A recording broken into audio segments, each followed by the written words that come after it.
In some no TV and say immigration service bumping for one more actually a year, 1 more year, Jumani be Mako, Edunu and Song.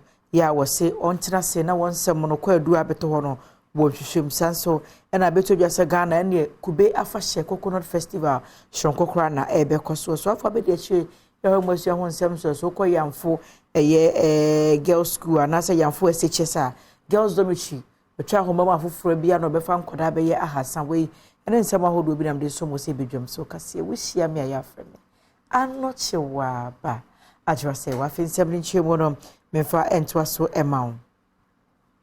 Opinion wa no na wada ekuo ya ene omanfo di nkita homa Ghana Immigration Service Mr. Head of Public Relations Ghana Immigration Service no wode atudwa Superintendent Michael Amoakwata was say adwumayefo di Mr. Immigration for na bi makomako aduonu so 27 na wo ho kwadu abase waje omanfo sika so beye nkrata ma ode atukwan akokwasikoko man so ya asede owie no wo ya adada sankrofo no nti no wo so wo ntena nche no nwe won semu na sekwadu ode bodo ne bubo wo mode ne nese adwuma no obeyi wafi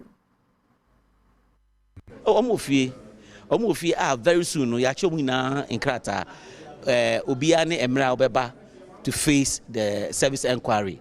Now you are free to come with a lawyer and all that. Ti ehwem na manani we didia as the offenses, then you have to face the penalty thereof. Ghana Immigration Service epa book be huntuma na book no edi eda so no eye code of conduct any reporting mechanism na book yi eye de a ebehwe ama adwuma officers ewo Ghana Immigration Service no womo etimi ayeniye akata hihye ene proye bia enkobem. Head of Public Relations Officer Ghana Immigration Service Michael Amoako Ata echiremu sei enye se e bibi foforo ya hyeda de ba but mra bia wo ho ohwe yen laws no ma ni na wo ho. And to say the year carbon na a reference point for all officers. Baby, I was so polymakum or coffee bedu chrome a flower. You have that code to serve as a guide.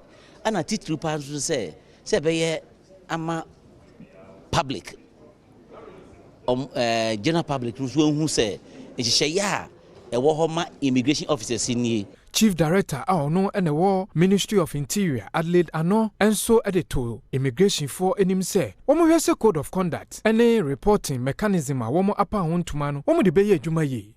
Help the service to successfully implement this code of conduct and reporting mechanism by reporting on ethical behaviors of officers for the badness to be fished out and dealt with appropriately so that together we have a better service and a better Ghana. We are seeing that we yes what the book could be a home the rule. Now watch them for so dear work could be so any secret to me the bro minor. I feed your my Ghana mo and a becos one a becos so necessary to ye mantemo a sense of my winning no be a ya would you a year kube. Na wadi hu dwuma krade bi kwa manhodo so no dodo no hamunche mu aduason atoye mantemu ne free ba ne no na mpadinfo de atodwa se bebo modern na wo mo akyerɛkyerɛ mfasodie wo kube so na afekwa sikas ya miani kokube hu a ebetumi de abro my Ghana utie for the school and superbre nanso no wo mo bo mo utie for the past 3 years no ye check coconut seedlings ye ma technical support grants being so and this can say 3 crops also $100 million if you well bank ho a movie coconut and a year coconut rubber and a cashew. The coconut no almost baby says can 70% a develop production a be called research research and a bear you benya the material papa you bet you export here you bet you export and wechi osofa be de cha wo hwe enuane ene kwayonsem so ya ofrempon ado echechwe se de aban no ede hyehye yagu akwamu a wo hwe amasa etimopoi abaso wo man Ghana mu na de mfaso nso aba $200 million government akoji from the World Bank soft loan but there is EDB developing tree crops now or another authority no akubika ho ohunti the ten say first so develop seedlings no the one a variety papa e betumi agina ne nanso say we abo senso to ogina ne nanso an hwe abebo ka egu mantemu asa adwumadie esi wɔ naso a kobefiri hɔ papa atoyɛ mantemu soafo benochire da komensa no de sansemi etudwa one in the bibia ye bia wa African most of the time ye no on peasant farmer basis nto mad no or hand to mouth nti ye adwuma na de na ye nhyɛ keep scanning bi to me de be ye ho kyerɛ for the past 3 years me be ye regional minister no we launched what we call the 5 million coconut project in the last 3 years me kan ho asem you dua seedlings na nkɔfoto na wodua wo this assembly so oba to be now so that am farmers for one district now once we go so this is what we are currently doing to expand the opportunities in the coconut industry. Free Kuya and Semone Messin Musum and Semu so for Bediche, you heard Monsieur Honsem so your Reverend John in Team for Joe.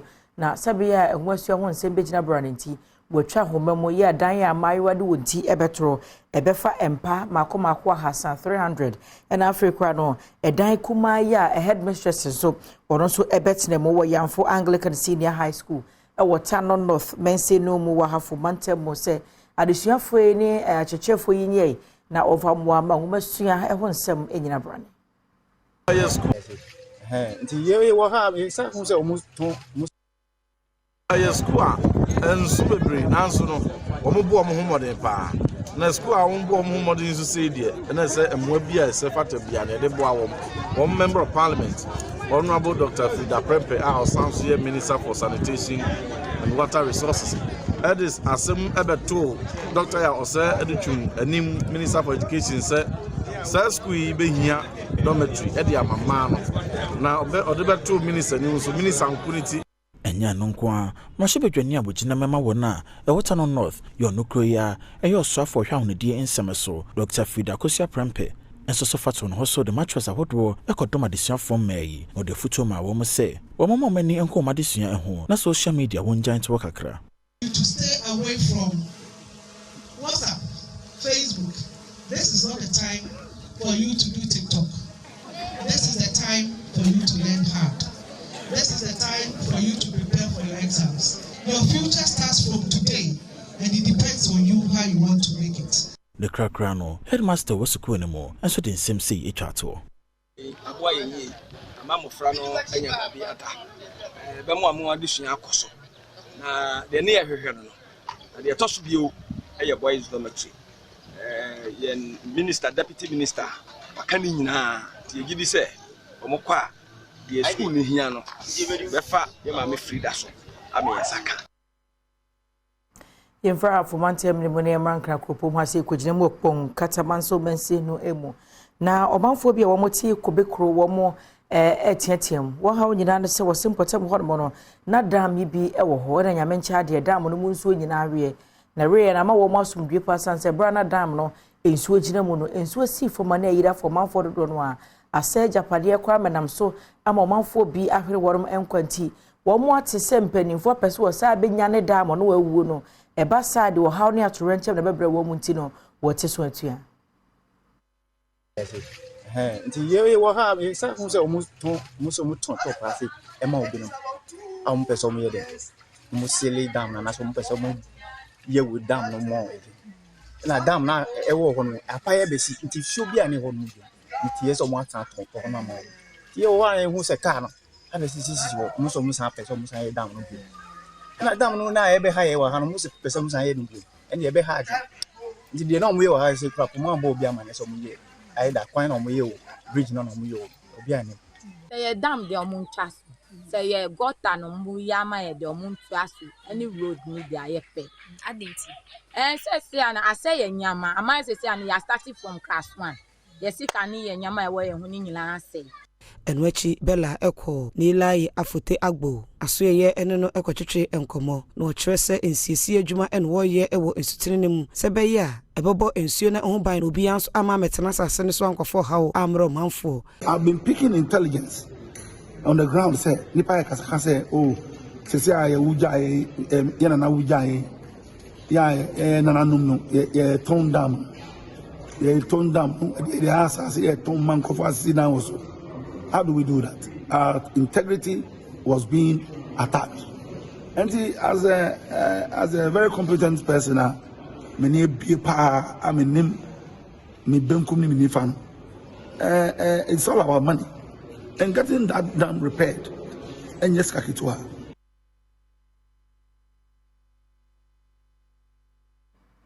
Every one of my young concern for Emwa. Na ashankafo ne akwantufo a wonom afri atebubu kwa yaji said when near to aka wansam pa sansam so ya eda eye nwomwa asotre ne so no nwomwa se no sansam so no akagum ti amaka anko ka ma ene aba ne bofo ede achie ne ashankafo ne akwantufo bi atwetwenko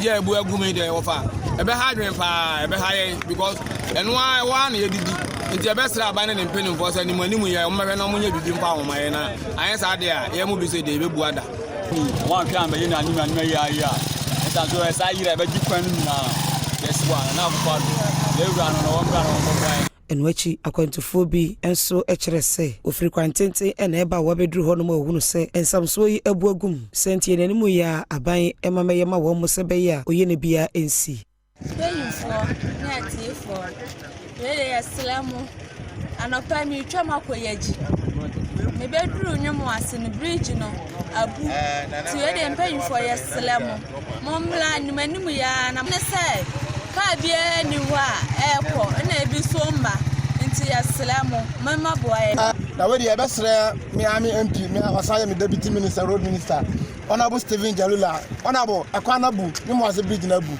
animanim ya wa woni agadi a wo so yankwa to ye mantem no emu dwomoro mensi no emu na nkare so afa be de achia no hwe ahensie na afa esom ho ensem so rokwa na nkare no na oye dwomoro mbahye bidwane Paul Esien wase oba hono MPP amanyoko no enan ehihim kakwa ne nyina dwomorofo ekwan papa a wo mu ni nti ama wo ba na ebo aban no wachi enti sa aban no pese MPP amanyoko no woto aban ne makoye de omanfo wo hono ekwan a wo hwehwe no wo meyema wo no se to am because head of leadership at Accra.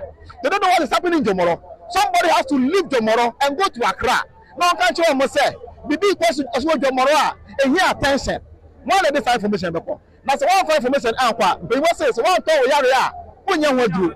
It is said 1 to 1 more anqua. One of the it is for somebody to take the bull by the horn as a leader. So the 2 and mompa adwuma akano e betumi aye. Anything make catch you say even though it's a threat. So we corners of koka enye den aye beye.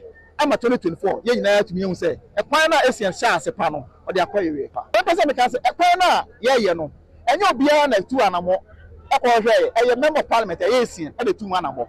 It is ye Asian ni wo na another member of parliament aba e de na so ye. E so 2 anamo. It is ye MP a on the anamo na se me na say e na enye me party na wo so. And I am a partner also. And I am a partner also. That's the idea of person. No, so you understand.